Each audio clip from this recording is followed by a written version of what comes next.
Bhuvanagiri MP అభ్యర్థిగా చామల కిరణ్ కుమార్ రెడ్డి ఎన్నిక కావడంతో పట్టణంలోని పాత బస్టాండ్ నుండి భారీ ర్యాలీ నిర్వహించారు.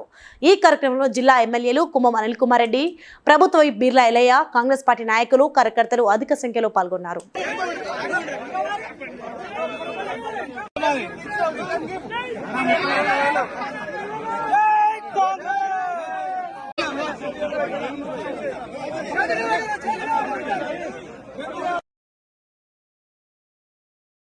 నేపథ్యంలో మొన్న ఏదైతే భువనగిరి ప్రజలు కాంగ్రెస్ పార్టీని 6 ఎమ్మెల్యే మానాలిద్దరు ఇక్కడ 6 ఎమ్మెల్యేలను బ్రహ్మాండంగా ఎట్లయితే గెలిపించారో ఈ రోజు అదే విధంగా నన్ను ఆశీర్వదించారు.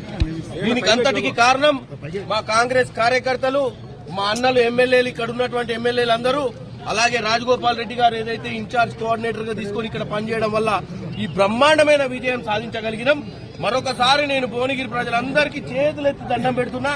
నేను రానున్న రోజుల్లో అందరికీ సేవ చేస్తూ కుల మతాలకు అతీతంగా అందరికీ సేవకున్నై పనిచేస్తానని తెలియజేస్తాను. Please like and share, subscribe to BCN Telugu News. Please like, share and subscribe to BCN Telugu News.